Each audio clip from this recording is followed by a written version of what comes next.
Hello, writers. Come write with me. My name is Michaela Greenwood. I create worlds for mind adventures. Welcome to my channel, Write with Michaela. I'm very glad to have you join me on the channel, so don't forget to like and subscribe and hit the bell so you can go on this journey with me. Today, we're going to discuss a few terms or ideas. Our first term is specious. Specious as an adjective describes arguments, claims, or appearances that seem true, plausible, or attractive on the surface, but are actually false, fallacious, or misleading. It suggests a deceptive quality where something looks correct but lacks real merit or truth. It is frequently used to describe faulty reasoning or excuses. Some synonyms are fallacious, which means logically unsound, misleading, deceptive, plausible, spurious, sophistical, or meretricious.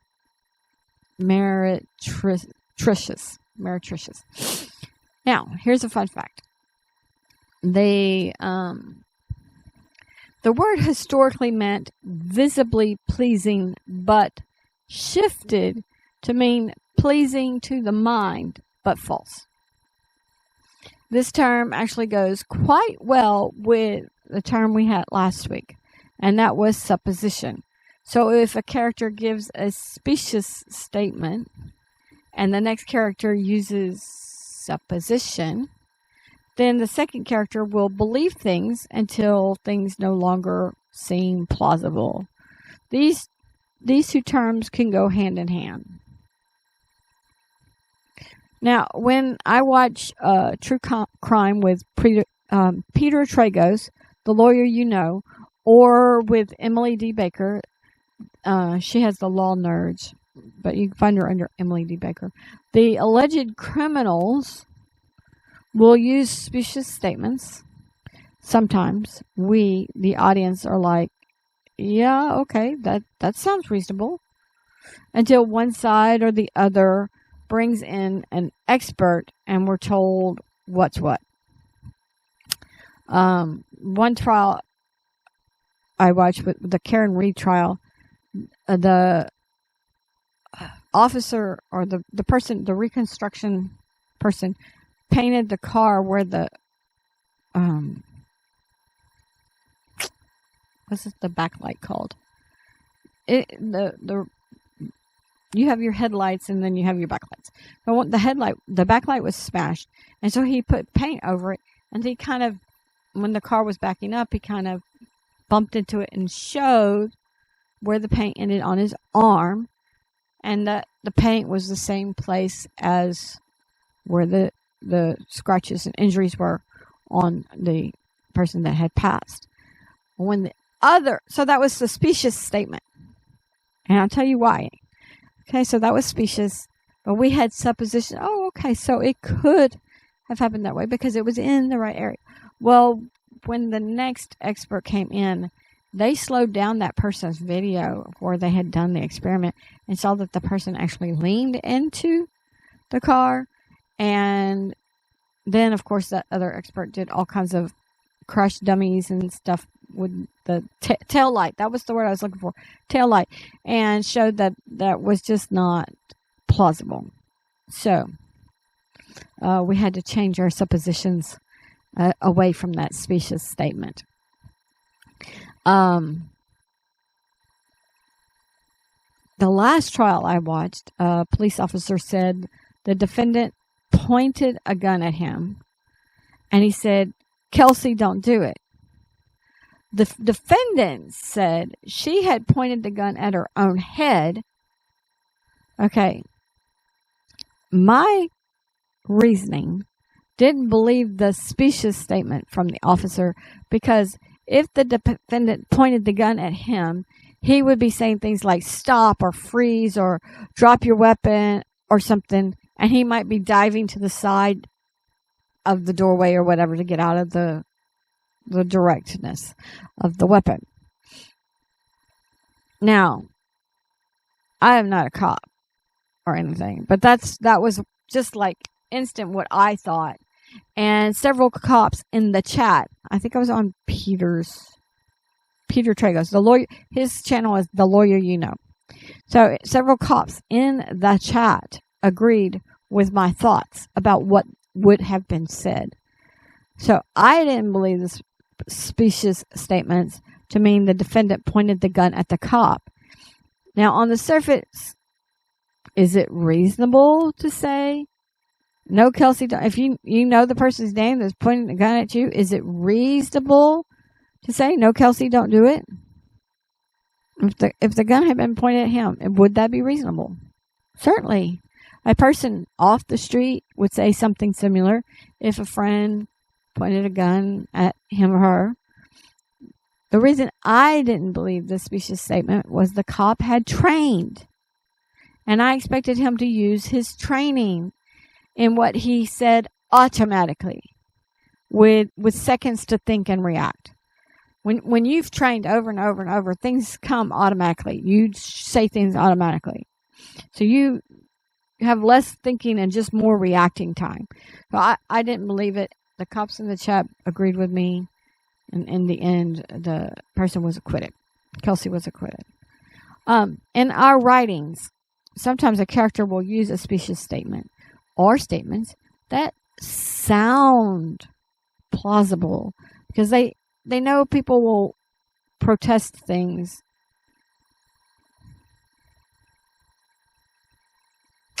Hang on. Sounds plausible because they know people will protest things.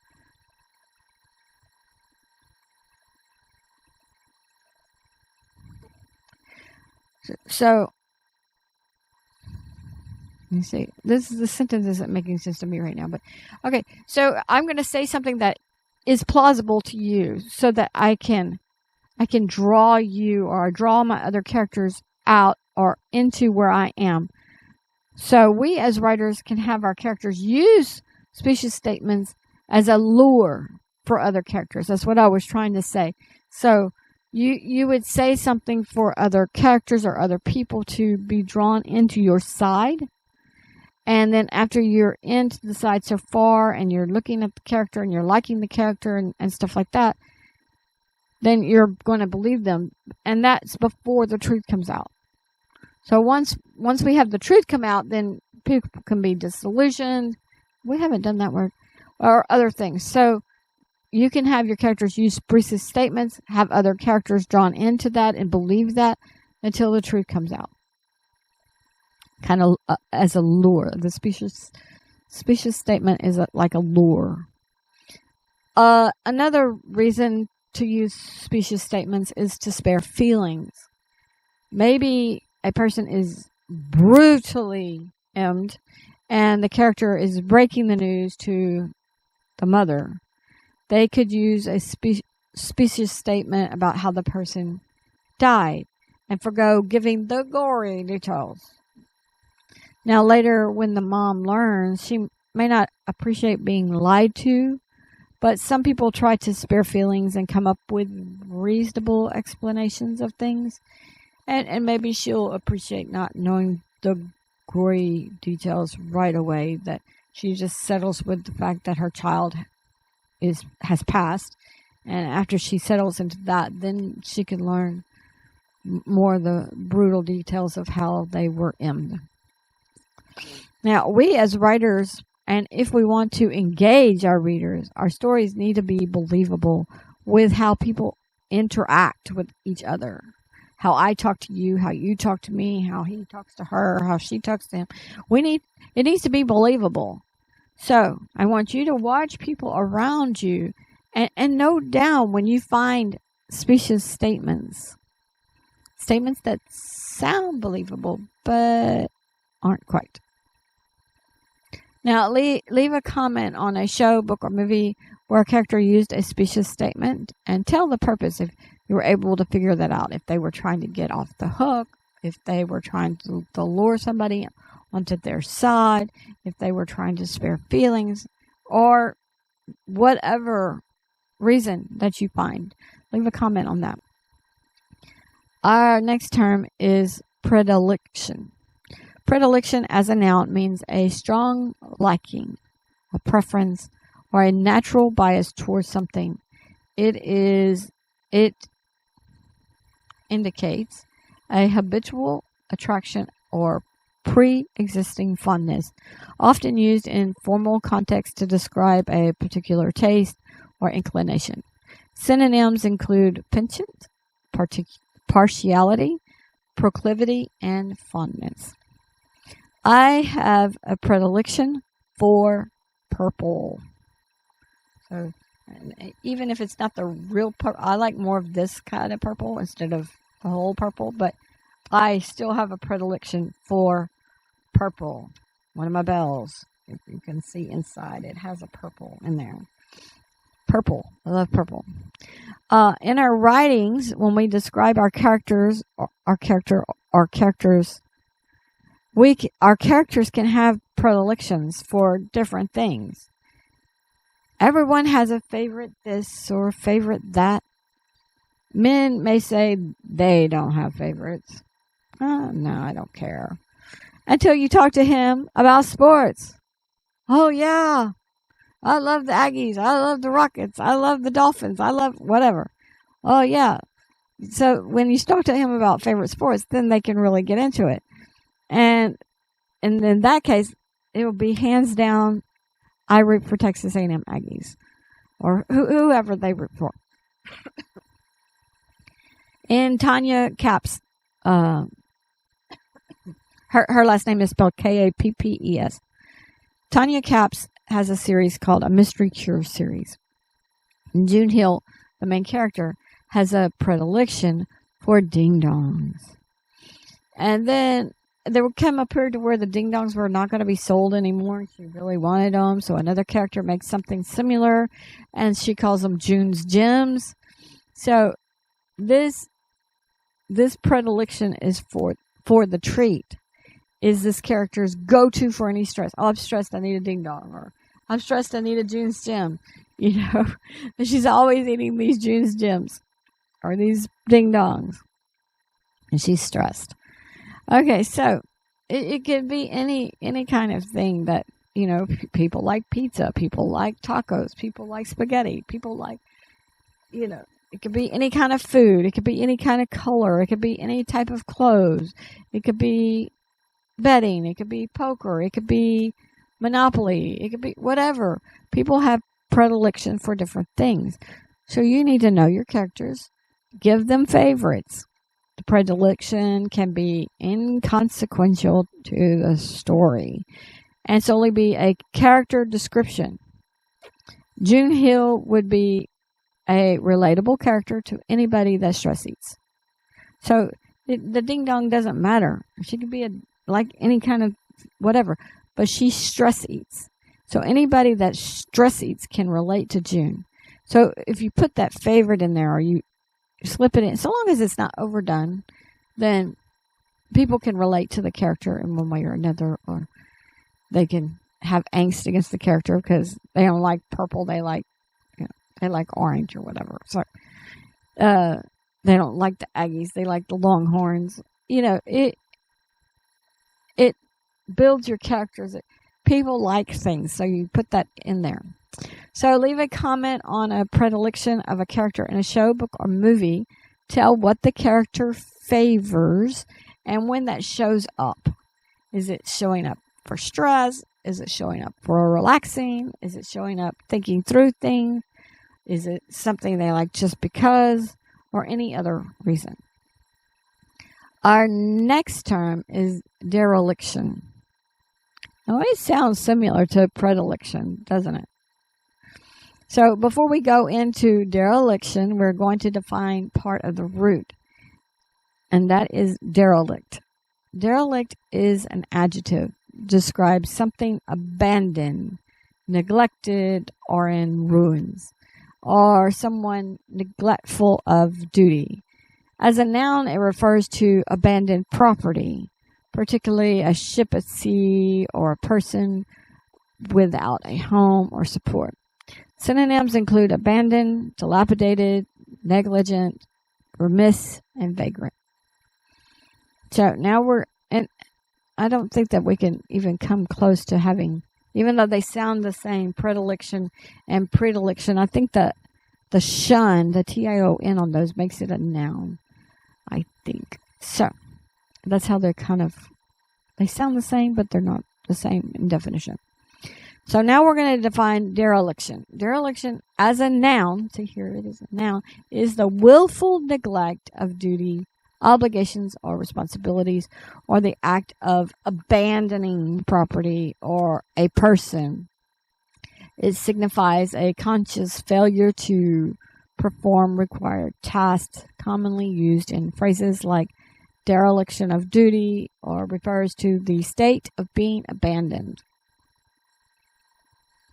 So let's clear this up. Basically, dereliction is the act of abandoning or neglecting. The derelict is the thing abandoned or neglected. So we kind of did a side trip on the root. So derelict is the thing being abandoned, and then dereliction is the act of abandoning or neglecting. So how can we use this in our stories? Well, a lot of times when people have a normal life and then go on a quest, some of the tasks that they're supposed to do get abandoned. Think of Harry Potter for a moment. Harry and his friends had to abandon studying or sleeping as they looked for the Sorcerer's Stone. Of course, if the duty is to find something and you sleep, then the dereliction is not pursuing whatever. You are the writer. You can turn the dereliction whichever way you want to turn it. Where is the abandonment of duty? So leave a comment on a show, book, or movie where a character's dereliction of duty happened, and tell if normal life was what he or she abandoned in pursuit of the quest, or if the character was on a quest and got distracted or fell asleep to the side quest, something. It's in your video games. That's kind of what happens. You're going on a quest, and then all of a sudden you go on this side quest. But anyway, you can put these kinds of things in your stories. Note, different characters will consider different things a dereliction. Okay? Uncle Buck, for instance, and that was the name of the movie. Uncle Buck picked up the niece from that party, but he didn't tattle. The parents may have thought the dereliction was not telling. Okay? He of course may have thought that he left the other two kids. I think he left them with his girlfriend or his ex-girlfriend or something at the time. He went to go get So the parents could have thought the dereliction was that he wasn't watching the two kids when he was supposed to, and he just called in this other person they didn't know. Or they could have thought that the dereliction was not tattling, whatever. As writers, you can decide what the parents think is the dereliction of Uncle Buck's duty. He definitely thought his duty was to protect the teenage niece. Another note, dereliction may come in when someone makes a supposition and doesn't fully investigate a plan or an M or a whatever. So, yeah, in these kinds of cases, the spouse always does the M. So we're just going to blame it on the spouse, and we're not going to dust for fingerprints and stuff like that. So if you don't fully investigate a plan or an M or whatever, then that is because you have a supposition, that is also a dereliction. When people depend on someone to do the research, supposition could very well be dereliction.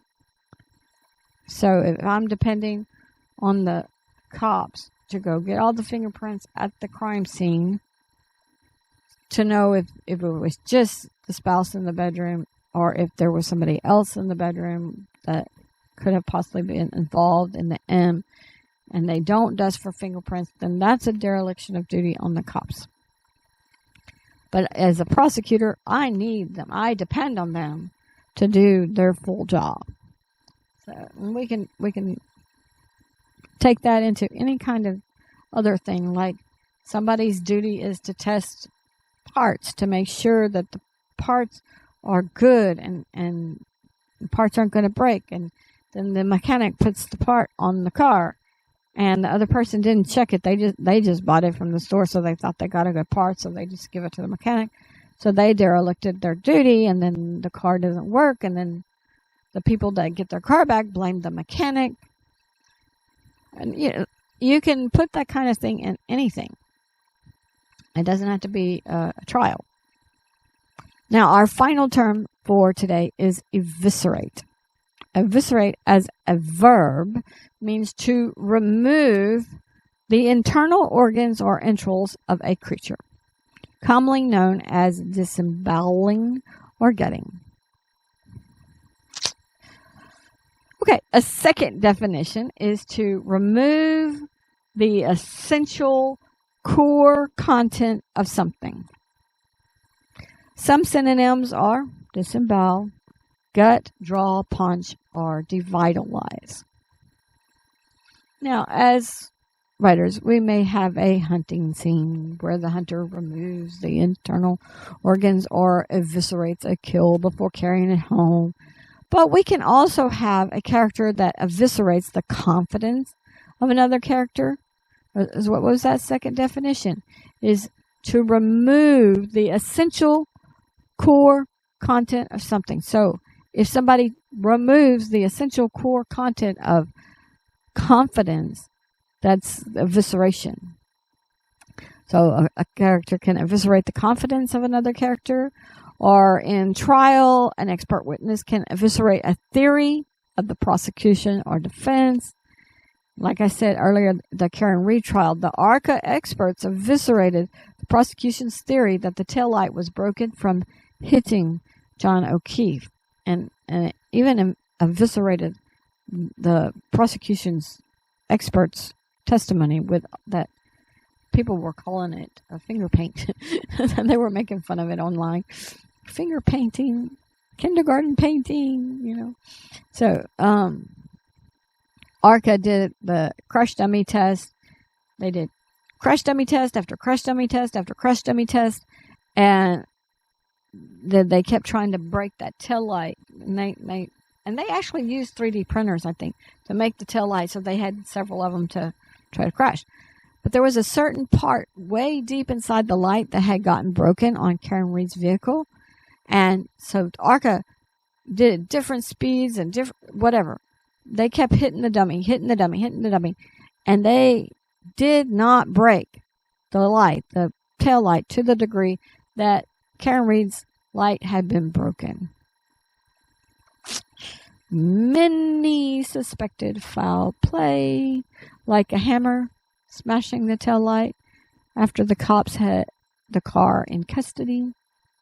And it took the experts' testimony to eviscerate the theory, the experts' videos, the experts' testimony, everything, to eviscerate the other theory. In many trials, you don't have such an evisceration. But sometimes you need that to protect the defendant if they're wrongfully accused, or there's cops that aren't on the level or whatever. Now, in Mean Girls, this is a movie, the popular girls excelled at eviscerating the confidence or reputations of the other girls, the non-popular girls. The non-popular girls deeply felt it when the Mean Girls used their eviscerating tactics on them. A character can eviscerate another character's reputation at work by telling specious things. A character can eviscerate all kinds of things. Think of Jurassic Park. John Hammond was so involved in his own life, he didn't care if his helicopter eviscerated the dig site that Alan and Ellie were working on. So they're working on, they've got these little tools, and they're lifting the little things, and they're taking pictures of it so they don't dig too deep or whatever. And he just comes with his helicopter and it's blowing and people are trying to cover up the digs. He didn't care if he eviscerated that because he had his park that he wanted to promote. He had his money he wanted to make. He didn't care if he eviscerated the dig site. Now, in real life, in Nazi Germany, the Germans wanted to commit genocide against the Jews. And to that end, they eviscerated the Jewish lifestyle and freedoms for the Jews in Germany and other countries around there. The book I told you I was reading, the Warsaw Ghetto, the 5 girls. I don't remember the whole title. It was a long title. But it talks about the Warsaw Ghetto, and Warsaw is in Poland. And they, to the point of the book that I'm in now, they designated a certain area to be the ghetto. They put a fence all the way around it so that the Jews were basically caged like animals. So the Germans eviscerated the Jewish lifestyle and freedoms. They can't go out. They can't eat. They can't buy clothes. They can't do this. They can't do that. So the Germans eviscerated their lifestyles and their freedoms.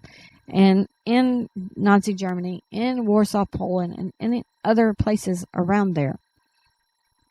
That's real life. Another movie, in Red Dawn, the teen group called the Wolverines did their best to eviscerate the invaders,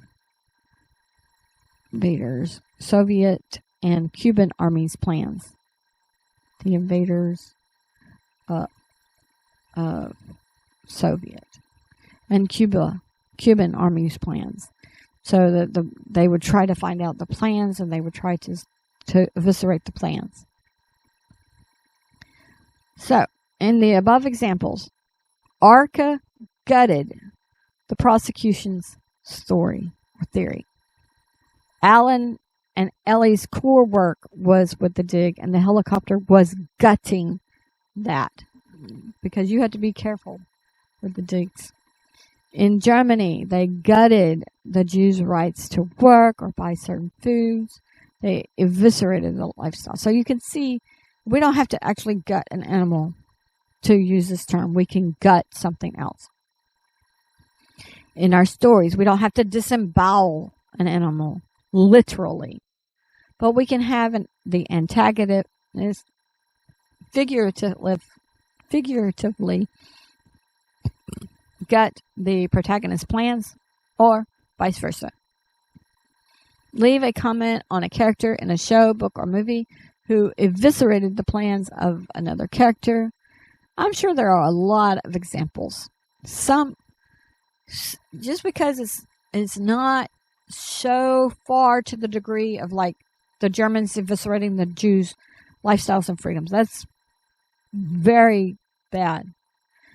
But the helicopter, that was a milder thing because they were able to get the tarps on it.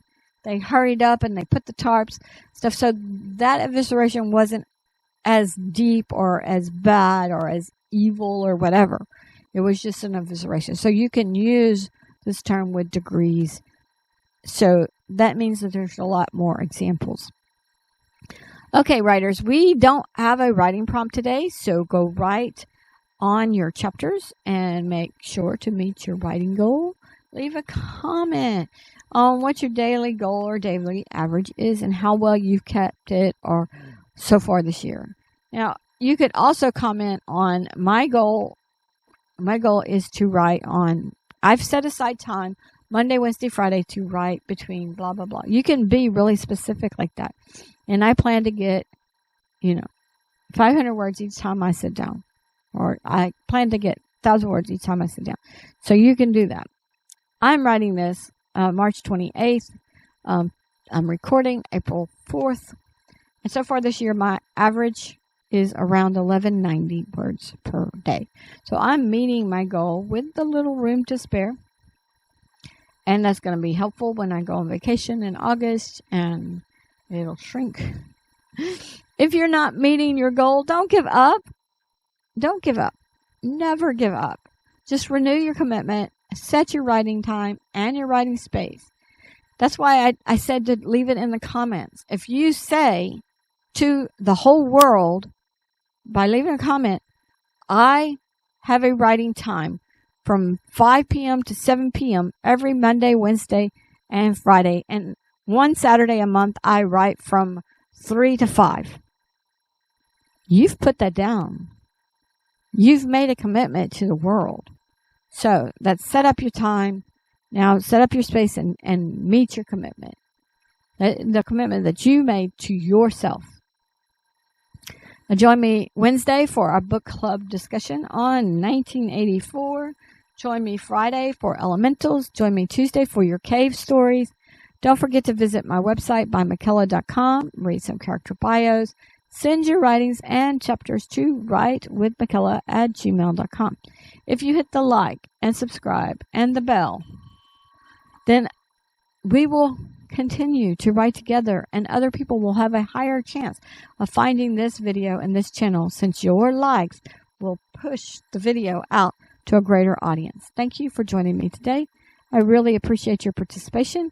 If you know someone who would like this video, please share it with them. This is McKella with Write with McKella. Bye for now.